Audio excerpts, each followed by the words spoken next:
برادران ملت اسلامی، السلام علیکم ورحمۃ اللہ وبرکاتہ۔ الحمد للہ الحنان المنان الذي خلق الانسان وعلمه البيان، والصلاة والسلام على رسوله سید الانس والجان وعلى آلہ واصحابہ ذوی الخیر والاحسان، اما بعد فاعوذ باللہ من الشیطان الرجیم، بسم اللہ الرحمن الرحیم۔ وَأَمَّا بِنِعْمَةِ رَبِّكَ فَحَدِّثْ، صدق اللہ مولانا العظیم۔ بارگاہ رسالت معاب صلی اللہ علیہ وسلم میں درود پاک کا ہدیہ پیش کریں۔ اللہم صلی علی سیدنا و مولانا محمد معدن الجود والکرم وآلہ واصحابہ الکرام وابنہ الکریم وبارک وسلم صلاة دائمة سرمدا ابدا۔ قرآن عظیم میں اللہ رب العزت ارشاد فرماتا ہے، وَقَلِيلٌ مِّنْ عِبَادِيَ الشَّكُورُ، میرے بندوں میں شکر کرنے والے بہت کم ہیں۔ اور یہ بات صحیح ہے کہ بندے پر بے شمار نعمتیں اللہ تعالیٰ عطا کیا ہے، بے شمار ہیں۔ وَإِن تَعُدُّوا نِعْمَتَ اللَّهِ لَا تُحْصُوهَا، اگر تم اللہ کی نعمتوں کو گننا چاہو گے تو شمار نہیں کر سکو گے۔ شیخ سعدی رحمۃ اللہ تعالی علیہ فرماتے ہیں کہ تمہارا ایک سانس لینا بھی نعمت ہے، سانس کا باہر نکالنا بھی نعمت ہے، اور اگر صرف سانسوں کی نعمتوں کا شکر ادا کرنے پر بندہ بیٹھ جائے تو پوری عمر اس کی تمام ہو جائے۔ باقی نعمتوں کا کیا ہے؟ بے شمار نعمتوں سے نوازا ہے اللہ تعالیٰ نے، لیکن انسان کی فطرت میں یہ بھی ہے کہ کبھی ایک چیز کی کمی محسوس ہوتی ہے تو وہ واویلا مچاتا ہے، بہت شور کرتا ہے کہ مجھے یہ تکلیف ہوئی، وہ تکلیف ہوئی۔ اس کے صحت کے زمانے کو وہ یاد نہیں کرتا، مصیبت کے زمانے کو بہت جلدی یاد کرتا ہے۔ اسی لیے شکر گزار بندے بہت کم ہیں۔ عادت یہ ڈال لیں، جب مصیبت آئے، کوئی تکلیف آئے، تو ہمارے اندر یہ احساس پیدا ہو جائے کہ میرے گناہ اس سے بھی بڑی مصیبت کے لائق تھے، اللہ نے کم مصیبت عطا کی۔ جب کوئی بیمار ہو جائے، جب کبھی کسی آفت میں مبتلا ہو جائے تو یقیناً درد تو ہوتا ہے، آدمی سہن نہیں کر پاتا، لیکن احساس دل میں یہ پیدا کرے اگر وہ انصاف کرنے پر آئے رب تبارک و تعالی میرے ہر گناہ کے بدلے بڑی بڑی سزائیں دے سکتا ہے، میں چھوٹی سی سزا میں ملوث ہوں، اللہ کریم اس کا شکر ہے۔ اسی طرح سے میرے عزیزو، ایک بات میں آپ کو بتاتا ہوں، خاص طور پر ہمارے قید کے زمانے میں بہت سارے ایسے قیدی جیل کے اندر جانے کے بعد ان کے حالات ایسے ہو جاتے ہیں، وہ نا امید اور مایوس ہو کر کفریہ جملے بکنے لگ جاتے ہیں۔ ان کے حالات ایسے ہو جاتے ہیں کوئی خدا نہیں، اگر ہوتا تو ہماری سنتا۔ بہت کچھ عبادتیں بھی کرتے ہیں، نہیں جب قبول ہوتی ہے تو مایوس ہو جاتے۔ تو یہ تو اندر کے حالات ہیں، باہر بھی کسی کے ساتھ ایسا ہو سکتا ہے۔ میں تو 10 سال سے دعا کر رہا ہوں، اولاد ہی نہیں ہوئی، کوئی یہ کہتا ہے۔ شادی ہو گئی، 10 سال ہو گئے، بچے نہیں ہو رہے ہیں۔ کوئی یہ کہتا ہے کہ میری بیٹی کا رشتہ ہی نہیں ہو رہا، ہر وظیفہ کر لیا، ہر دعا کر لیا، پھر یہاں سے نا امیدی، نا شکری۔ یہ جملے انسان کو کہاں تک پہنچا دیتے ہیں۔ ایک بات میں آپ کو بتاؤں، مولا علی کرم اللہ وجہہ الکریم کی یہ حکمت بھری بات ہے، ارشاد فرماتے ہیں جب کبھی مصیبت آئے اللہ کی طرف سے تو یہ امتحان ہے یا سزا ہے، کیسے پتا چلے؟ ظاہر سی بات ہے، ہر کوئی یہ کہتا ہے یہ تو اللہ کی طرف سے امتحان ہے، آزمائش۔ ہم بھی اندر تھے تو یہ بار بار احساس دلایا جاتا تھا، اور بعض لوگ یہ کہتے تھے کہ اللہ کی طرف سے آزمائش ہے، امتحان ہے، اس کو گزار لیجیے۔ بعض مرتبہ امتحان ہے اور بعض موقعوں پر سزا ہے، اور سزا کب ہے اور امتحان کب ہے یہ کیسے پتا چلے؟ بہت بڑا فارمولہ ہے۔ مولا علی کرم اللہ وجہ الکریم فرماتے ہیں جب کبھی تم پر کوئی مصیبت آئے تو یہ دیکھ لینا ان مصیبتوں کے دن میں تم اگر اللہ سے زیادہ قریب ہو گئے ہو، دعا زیادہ کرنے لگ گئے ہو، وظیفے زیادہ کرنے لگ گئے ہو، تو اس کا مطلب ہے کہ اللہ تعالیٰ تم کو امتحان میں رکھا ہے۔ اور اگر مصیبتوں کے آنے کے بعد بندہ دور ہو جاتا ہے اللہ سے، پھر وہ بپھر جاتا ہے، گناہ زیادہ کرنے لگتا ہے، تو سمجھ لو یہ سزا میں ملوث ہے۔ اب سب کی زندگی میں یہ مصیبتیں جب آتی ہیں تو خود اپنے آپ کو ریئلائز کرے، احساس کر کے دیکھے کہ مصیبت آئی ہے تو میرے ہاتھ میں تسبیح آ گئی یا پھر گالی گلوچ، مصیبت یا آفت آئی ہے میرے گھر پر تو میں عبادت اور نماز کی طرف زیادہ جا رہا ہوں یا پھر عیش و عشرت کی طرف زیادہ جا رہا ہوں، تو تمہیں خود پتا چل جائے گا کہ تم اللہ کی طرف سے امتحان میں ہو یا پھر سزا میں ہو۔ میرے عزیزوں، بہت مقامات ایسے ہیں جہاں پر بظاہر مصیبت کی حکمت ہمیں نہیں معلوم ہوتی کہ کیوں آئی یہ مصیبت، کیوں دی گئی ہے ہمیں ایسی تکلیف۔ اسی کا نام تقدیر ہے کہ اللہ تعالیٰ کے لکھے ہوئے پر راضی رہنا یہ مومن کی شان ہے۔ مومن کو ہمہ وقت اللہ تبارک و تعالیٰ کی طرف سے لکھی ہوئی اس تقدیر پر راضی رہنا ہے۔ آپ کو میں ایک بات بتا دوں، حضرت ابو جندل ایک صحابی ہیں، مکہ مکرمہ میں ایمان لائے، رسول پاک صلی اللہ تعالیٰ علیہ وسلم جب ابھی مکہ میں تھے، اس وقت غریب صحابہ کو کفار مکہ، مشرکین مکہ کس طرح سے پکڑ کر مارتے تھے، کیسے کیسی سزائیں دیا کرتے تھے۔ اسی اسنا میں اللہ کے نبی صلی اللہ علیہ وسلم ہجرت کر کے مدینہ تشریف لے گئے، لیکن جو ابو جندل تھے یہ قید میں تھے، قید میں تھے، ان کا باپ خود ان کو قید میں رکھا ہوا تھا، اور ایسی قید کہ زنجیریں بندھی ہوئی رہتی تھی، مسلسل کئی سال گزر گئے۔ حضور پاک صلی اللہ تعالیٰ علیہ وسلم کی ہجرت کے 6 سال گزر جانے کے بعد 7واں سال تھا جب آپ کو بتاؤں حدیبیہ کا وہ منظر پیش آیا جس کو صلح حدیبیہ کہا جاتا ہے۔ تقریباً 1400 صحابہ کے ساتھ رسول کریم صلی اللہ تعالیٰ علیہ وسلم عمرہ کرنے کے لیے آئے، لیکن اس وقت مکہ کے کفار و مشرکین مکہ سے تقریباً 35 کلومیٹر باہر دور آپ کا راستہ روک لیا، کہا ہم آپ کو عمرہ کرنے نہیں دیں گے، آپ کے اصحاب کو، آپ کے صحابہ کو ہم مکہ میں انٹر ہونے نہیں دیں گے۔ جنگ جیسی نوبت آ گئی تھی، لیکن حضور پاک صلی اللہ تعالیٰ علیہ وسلم اور صحابہ احرام پہن کر کے عمرہ کرنے کے لیے آئے، تو پھر درمیانی راستہ یہ اختیار کیا گیا۔ حضور پاک صلی اللہ علیہ وسلم نے فرمایا کہ ہم صلح کر لیتے ہیں، کچھ ایگریمنٹ ہو جائے ہمارے اور تمہارے درمیان، جنگ نہیں کریں گے، آج سے جنگ بندی ہو جائے۔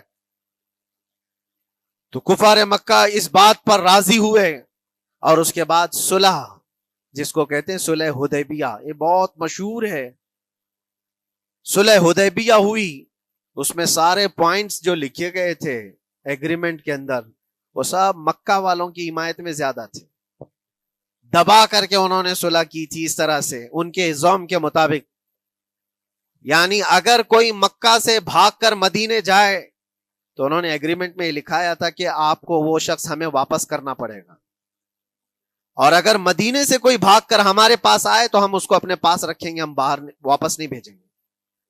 تمہارا کوئی آدمی ہمارے پاس آ گیا بھاگ کر کے، یا ہمارا ہی وہاں رہنے والا کوئی آدمی آ گیا آپ کی امان سے نکل کر کے، تو ہم اس کو اپنے پاس رکھیں گے۔ ایسی بہت ساری شرطیں تھیں، میں کیوں کہہ رہا ہوں یہ بات سن لیجیے۔ یہ صلح حدیبیہ ہو گئی، ایگریمنٹ ابھی لکھا جانا تھا، وہ ابو جندل صحابی جو کئی سالوں سے مکہ میں قید میں تھے، زنجیریں توڑ کر کے وہ باہر نکل آئے، اور جب ان کو یہ خبر ملی کہ مکہ سے 35 کلومیٹر دور اللہ کے نبی صلی اللہ تعالیٰ علیہ وسلم اپنے صحابہ کے ساتھ پڑاؤ ڈالے ہوئے ہیں اور تشریف لانے والے ہیں، کسی طرح بچ بچاتے ہوئے وہ وہاں پہنچ گئے حدیبیہ کے مقام پر۔ جیسے ہی وہ پہنچے صحابہ میں ایک شور ہو گیا، صحابہ جانتے تھے کہ کتنے سالوں سے ابو جندل قید میں ہے، طرح طرح کی اذیتیں اٹھاتا ہے، بہت مصیبتیں اٹھائی ہیں ابو جندل۔ دیکھا ان کے جسم پر پورے زخموں کے نشان تھے، ہاتھوں اور پیروں میں زنجیریں لٹکی ہوئی تھیں۔ وہ اسی حالت میں صحابہ کے پاس آ گئے، صحابہ سب نے سینے سے سینہ لگایا، استقبال کیا، ابو جندل تم آ گئے ہمارے پاس، آ گئے۔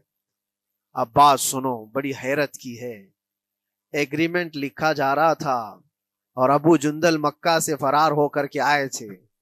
ابو جندل کا جو باپ ہے اور دوسرے جو رئیس مکہ کے تھے، قریش کے سردار، سبوں نے ہاتھ روک لیا اور کہا ہمارا ایک آدمی بھاگ کر آپ کے پاس آیا ہے، ایگریمنٹ کے مطابق اس کو آپ ہمیں واپس کرنا ہوگا، واپس لوٹانا ہوگا۔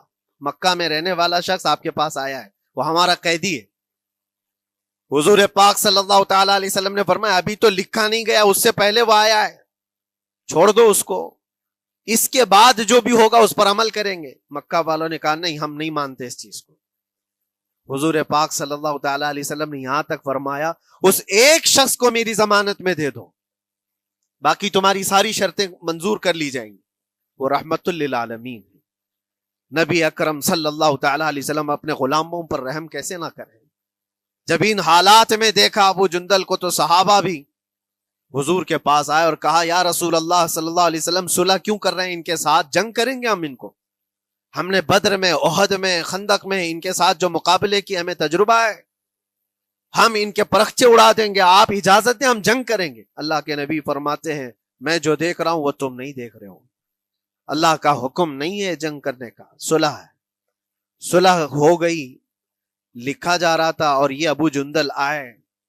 اب جب حضور پاک صلی اللہ تعالی علیہ وسلم نے فرمایا ٹھیک ہے، ایگریمنٹ کے مطابق ابو جندل کو مکہ واپس بھیجنا پڑے گا، اتنا فرمایا تھا حضور نے، ابو جندل دھاڑے مار مار کر رونے لگے اور صحابہ کو جا کر کے اپنے زخم دکھانے لگے کہ دیکھو مجھے واپس بھیجا جا رہا ہے، مجھے واپس بھیجا جا رہا ہے۔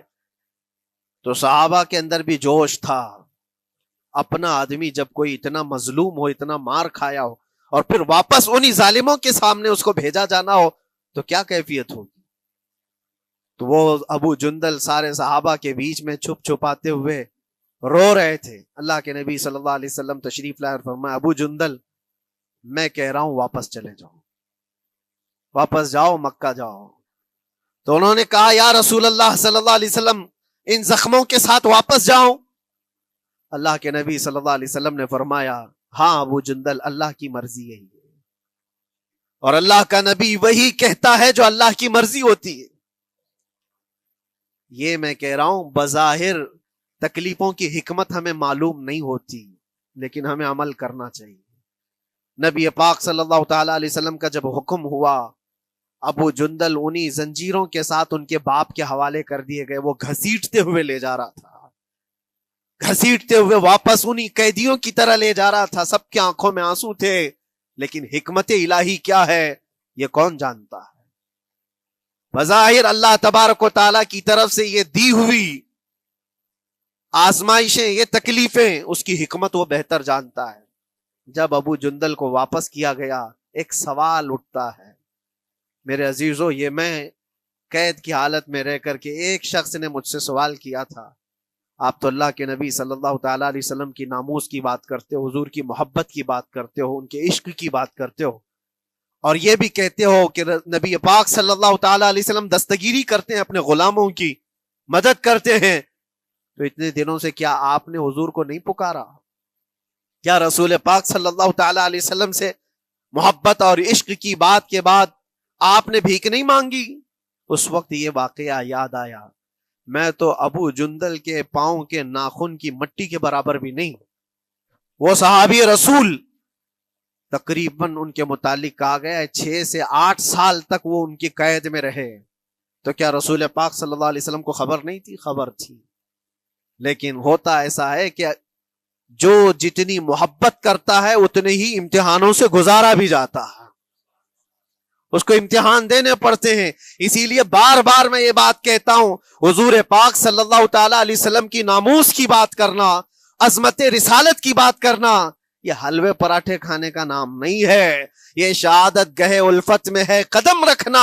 لوگ آسان سمجھتے ہیں مسلمان ہونا، حضور پاک صلی اللہ تعالی علیہ وسلم کی شریعت طاہرہ کو بچانے کے لیے ہی تو، حضور کی ناموس کی حفاظت کے لیے ہی تو مولا امام حسین نے اپنی گردن دے دی، اپنے بچوں کی قربانی دے دی، اپنا عیش آرام سب تیاگ دیا۔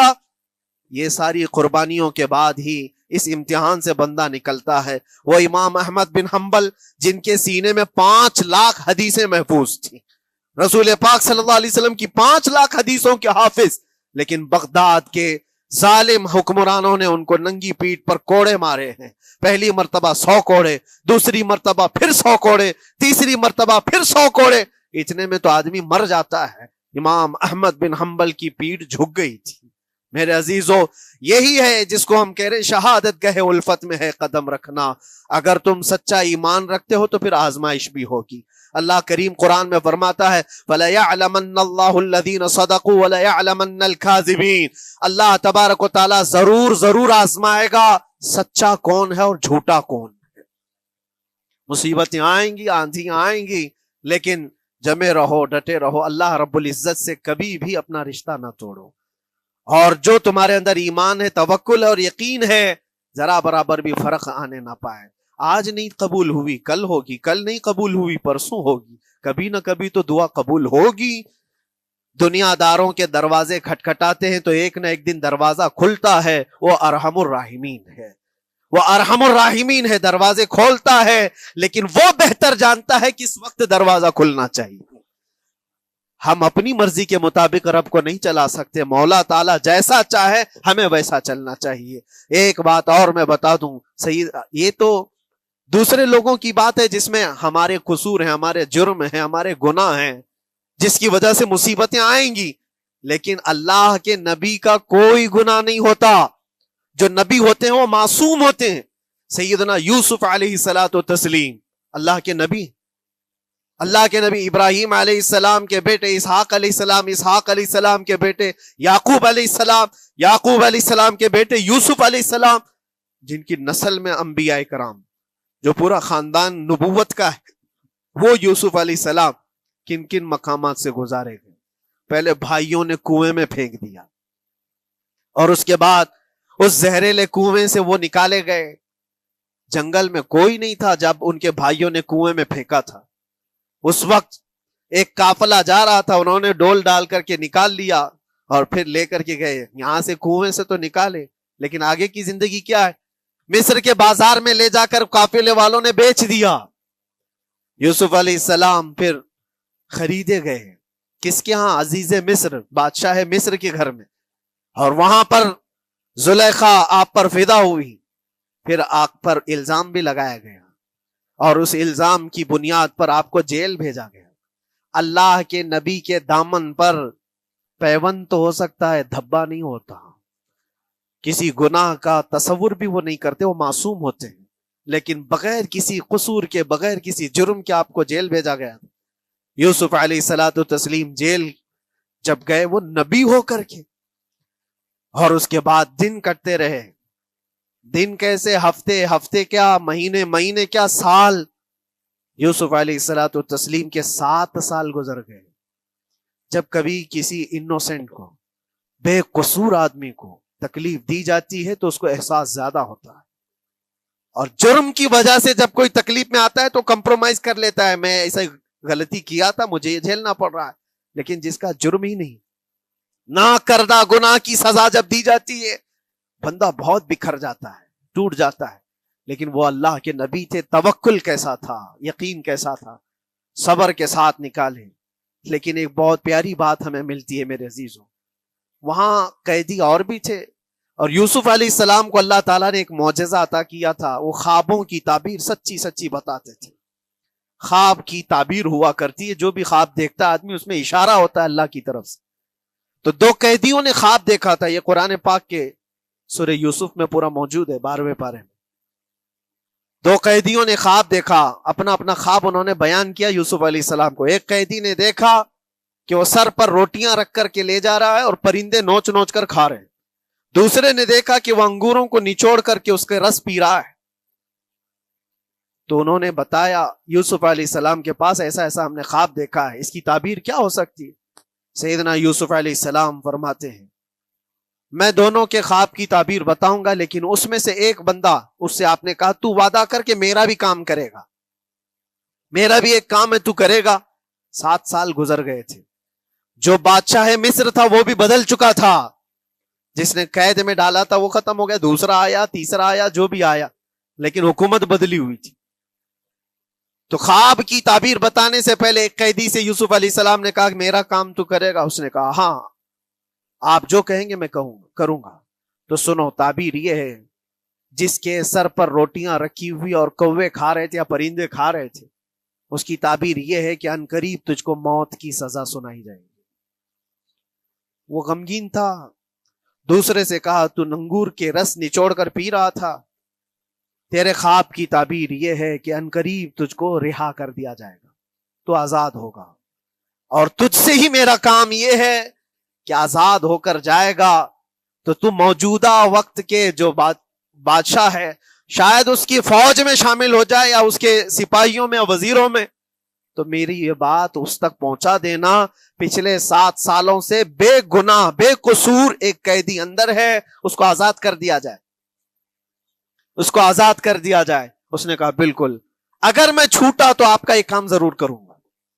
سنیے بات، چند دن نہیں گزرے تھے کہ اس ایک قیدی کو موت کی سزا ہو گئی، اس کو موت کی سزا سنائی گئی اور پھانسی ہو گئی۔ دوسرا یہ جو قیدی جس کو آپ نے رہائی کی خوشخبری دی تھی، اس کی بھی رہائی کی خوشخبری آ گئی، وہ آزاد ہو گیا۔ لیکن قرآن پاک میں ہے، آزاد ہو کر جب جاتا ہے آدمی تو پچھلا بھول جاتا ہے۔ اکثر ایسا ہی ہوتا ہے، کیا جیل کے دوست کون تھے کیا تھے کچھ پتا نہیں، اور آدمی تو یہ سوچتا ہے دوبارہ کبھی ادھر کے دروازے کو بھی نہ دیکھو۔ آیا اور بھول گیا، یوسف علیہ السلام نے جو کام دیا تھا وہ بھول گیا، یہاں تک کہ قرآن میں اللہ فرماتا کئی سال گزر گئے، 1-2 دن نہیں، سالوں گزر گئے، اور وہ بادشاہ کی فوج میں شامل تھا یا بادشاہ کے مصاحبین میں شامل تھا، قریبی لوگوں میں۔ ایک زمانے کے بعد مدت ہوئی، اور اس وقت سوچیے آپ کتنا وقت حضرت یوسف علیہ السلام نے کاٹا ہوگا۔ ایک دن آپ بے اختیار رو پڑے اللہ کی بارگاہ میں۔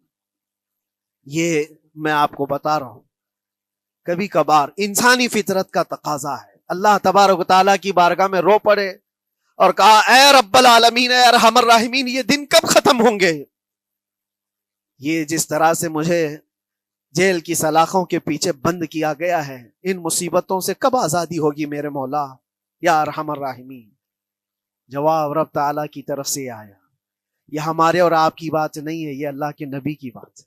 اب سنو، یوسف علیہ السلام کو جواب آیا، اے یوسف، جب تجھے جیل سے نکلنا ہی تھا، تجھے باہر جانا ہی تھا، تو دنیا کے بادشاہ کے سامنے کیوں ریکویسٹ رکھا، میرے سامنے رکھ دیا ہوتا۔ اللہ اکبر، یہ توکل کا اعلیٰ درجہ ہے۔ اتنی مصیبتوں کے بعد بھی تم نے اس سپاہی کو کیوں اپنا قاصد بنا کر بادشاہ کے سامنے بھیجا کہ میری آزادی ہو جائے؟ یوسف علیہ السلام بہت روئے، سجدے میں گر کر کے مولا مجھے معاف کر دے، اور میرے ہر شے کا تو مالک ہے، اب میں زندگی بھر قید میں رہوں یا آزاد رہوں یہ تیری مرضی پر ہے۔ میرے عزیزو، پھر یوسف علیہ السلام کے ساتھ کیا ہوا؟ بادشاہ نے خود ایک خواب دیکھا اور وہ پریشان تھا، خوابوں کی تعبیر کوئی بتا نہیں رہا تھا۔ تب اس قیدی کو چھوٹے ہوئے کو یاد آئی بات کہ جیل میں ایک آدمی ہے جو سچی تعبیر بتاتا ہے۔ پھر اس نے بادشاہ سے کہا ایک قیدی بہت شریف اور صالح ہے، وہ سچی تعبیر بتائے گا، آپ کہے تو میں اس کو لے آؤں، اور اس نے مجھے یہ کہا بھی تھا کہ اس کو آزاد کرنا ہے، آپ کے پاس ریکویسٹ رکھنی ہے کہ وہ بے قصور قید میں ہے۔ بادشاہ نے معلومات حاصل کی اور اس کے بعد پروانہ دے دیا کہ اس قیدی کو آزاد کیا جائے جس کو بے قصور رکھا گیا ہے، اور میرے خواب کی تعبیر بتائی جائے۔ یوسف علیہ الصلوۃ والتسلیم کو لوگ آئے لینے کے لیے۔ اب یہاں منظر اور ہے میرے عزیزوں، کہا کہ بادشاہ نے خواب دیکھا، اس کی تعبیر بتائے۔ آپ نے تعبیر تو بتا دی کہ کیا ہونے والا ہے اگلے 7 سالوں میں بادشاہ کے ساتھ، یہ ساری تعبیر بتائی، لیکن جب آزاد کرنے کی بات آئی تو آپ نے کہا رہنے دو، اب مجھے قید میں رہنے دو، اس لیے کہ آپ کو یہ احساس ہوگا کہ میں بادشاہ کے پاس کیوں رکھا ہے اس مقدمے کو۔ لیکن بعد میں بادشاہ اور اس کے مصاحبین اور اس کے وزیر آپ کو اصرار کرتے ہوئے لے گئے اور لے جا کر کے سیدھے وزیر اعظم کے تخت پر بٹھا دی، سیدھے وزیر اعظم کے تخت پر بٹھا دیا۔ پھر رب تبارک و تعالیٰ نے فرمایا اے یوسف، جب تک ہم چاہیں تب اندر رہے گا آدمی، اور جب ہم چاہ لیں باہر تو پھر اپنی مرضی سے کوئی اندر بھی نہیں رہ سکتا۔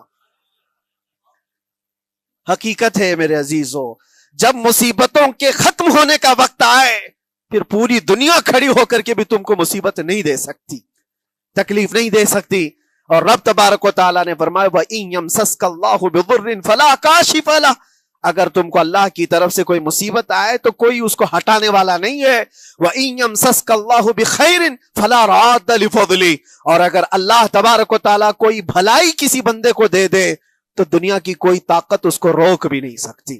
آج اگر رب تبارک و تعالیٰ ہم کو کوئی مقام اور مرتبہ دے دے، کوئی عزت اور انعام دے دے، سارے کتے بھونکتے رہیں، اس انعام کو کوئی رد نہیں کر سکتا.